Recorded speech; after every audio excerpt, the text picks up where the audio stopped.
Good morning, afternoon, evening, guys. You're locked into Conscious Minds TV with myself, D.V.G, and today I'm going to be doing a video on language and etymology. Just to let you guys know, growing up, my main language has been English, but my second language is Turkish and also some Greek. The reason why I know Turkish and Greek is because my parents are originally from Cyprus and they were the two languages they spoke. So what I'm going to do today is talk about some Greek and Turkish words and show you how they connect to English words and to names of the luminaries and planets and characters in the Bible and places, and just show you how everything is connected and all comes from one source. So first of all, I'm going to run you through quite a few Turkish words and show you how it's connected to astrology and many other things. So the first word that I'm going to talk about is a word called shaitan, and the shaitan is the word for Satan. And as you can see a very close similarity there. In Turkish it's spelled S-E-Y-T-A-N, and in English obviously it's S-A-T-A-N. Staying on the subject of Satan, and which connects to the planet of Saturn, as some of you may know or may not know, Saturn is known as the ruler of time. Also has another name called Kronos, which is where the words of the crown and chronology come from, and I will explain the connection to that now.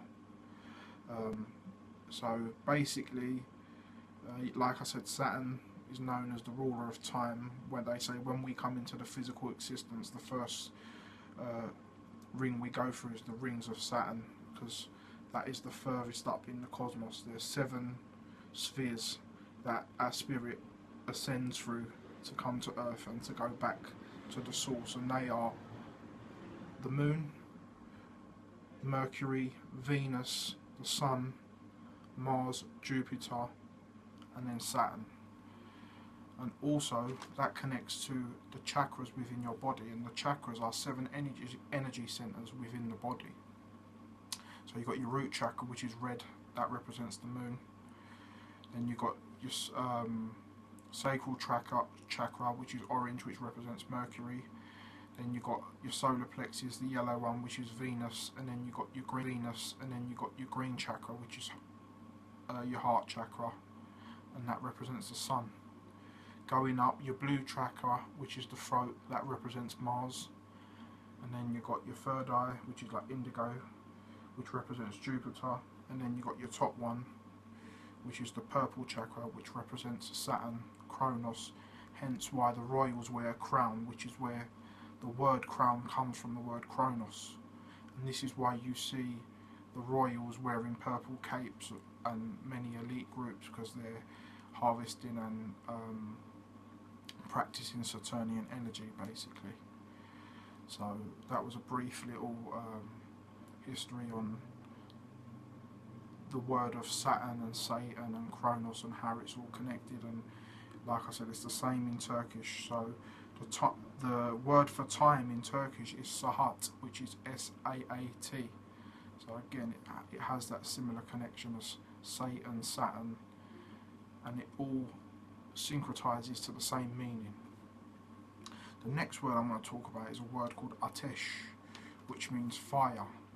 And for those that have studied on the ancient Egyptian cosmology and history, they called the fire Aten.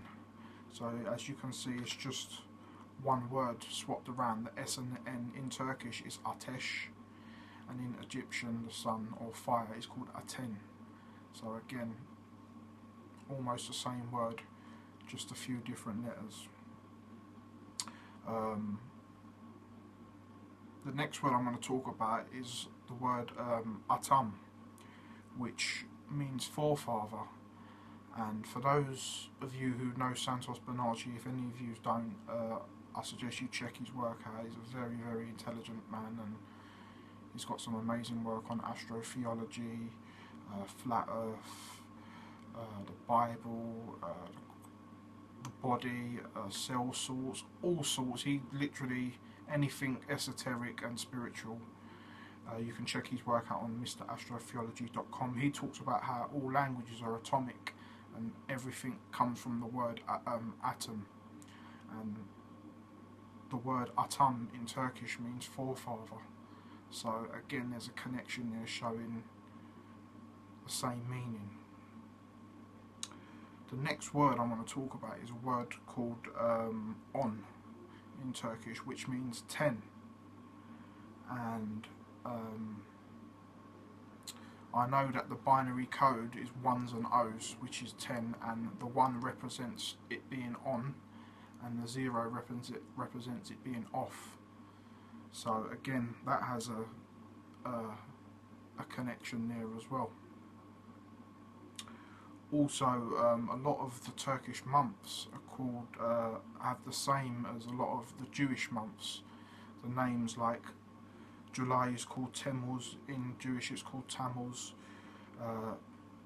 We call April Nisan, they call it Nisan, and the month of March in Turkish is called Mart. And we know that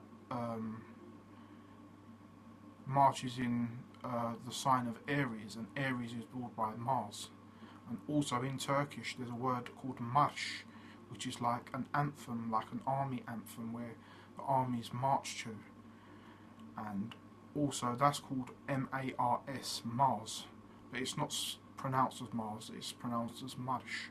But it just goes to show how there's a connection there, because like we know, Mars is the ruler of war and male passion and fire. So again, there's a connection there with the words. I also said that I know Greek as well, and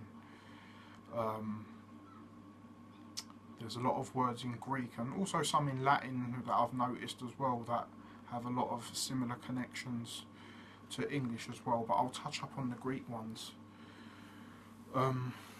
There's the term Sodom and Gomorrah in the Bible. Well, for those that know or for those that don't know, actually the story in the Bible is not literal, it's actually all allegories and metaphors. And Sodom and Gomorrah represents the root chakra, and it's the story of the Christ oil which descends from your pineal gland and goes down to your sacral area, and then it stays there, and then if you don't waste it, it comes back up, comes up to your pineal gland, and then it activates new blood cells, and it cleans your blood, and this is where you get to a higher consciousness and you can tap into like spiritual stuff. So basically the Sodom and Gomorrah story is not actually talking about a place, it's talking about your root chakra and the area of your body of where the Christ oil goes to, and then it ascends back up. And also this relates to the word of Santa Claus, where up here you have something called the Santa Claustrum, and that's what releases the oil. And this is the whole allegory of Santa Claus going down the chimney to give you presents, basically. So me knowing that Sodom and Gomorrah represents the root chakra, I know that in Greek, gamo means to have sex.